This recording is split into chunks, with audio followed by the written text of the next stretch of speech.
টাকা ছিল, টাকা কেটে নিছে। হয়তো নেই নাই উস্তাদ। হয় না মানে তুই নিছিস তাহলে? না আমিও নেই নাই। টাকা কেটে নিছে এটা আমি জানি না। বিকেলের মধ্যে টেবিলের মধ্যে আমার টাকা জানা থাকে, ঠিক আছে? নাহলে তোকে সবটির খবর আছে, বাইন্দা পিটামো এক একটা দিস। আমার টেয়া টেবিলে যাতে বিকেলে থায়। কি রে তুই টেয়া নিছিস কে? তুই কি ভাবছস আমি জানি না যে তুই টেয়াটা নিছস? টাকা বের কর, টাকা বের কর।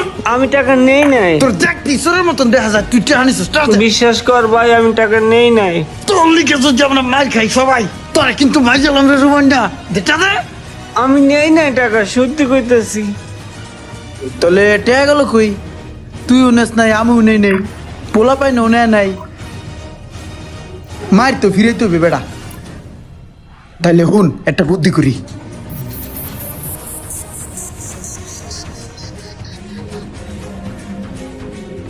কিরে ভাই, টেবিলের উপরে টাকা এলো করতে? আমি তো টেবিলের উপরে কোনো টাকা পয়সা রেখা যায়নি, তাও আবার কতগুলা টাকা। ইমরান ডাক্তার জিগা এলো কিসের টাকা? হ্যাঁ ইমরান, এদিকে আয় তো। উস্তাদ ডাকছেন? হ্যাঁ ডাকছি। এই টেবিলের উপরে এত টাকা কিসের? উস্তাদ আপনার না টাকা হারাইছিল, সেই টাকাগুলোই তো এডি। আমার টাকা 250 টাকা তো আমি পাইছি রে ভাই। আমার তো 1500 টাকা হারাইছে, এত টাকা কিসের? ওস্তাদ বিষয়টা হয়েছে কি, আমরা তো অনেক ভয় পাইছি, আপনি কইছেন না গাড়াই বাই করে দিবেন, হের লেগে আমরা সবাই মিললা ওই আইসুস তোরা সবাই হুন তলে।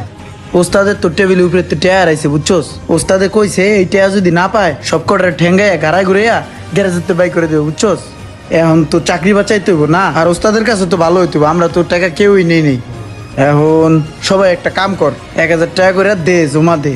সবার 1000 টাকা করে জমা দিলে পরে যা টাকা হয় টেবিল উপরে থুয়ে দিব। ওস্তাদে দেখবো, ওস্তাদেও খুশি হয়ে যাবো গা, তখন আমাকে কারো চাকরি যাবো না বুঝিস নাই। ওস্তাদেও খুশি থাকলো। কি কস তোরা? হ, আমরা সবাই রাজি। কিরে তোরা রাজি না? দে তুই টাকা দে। এই যে ভাই আমার 1000 টাকা। দে দে, তোরাও দে।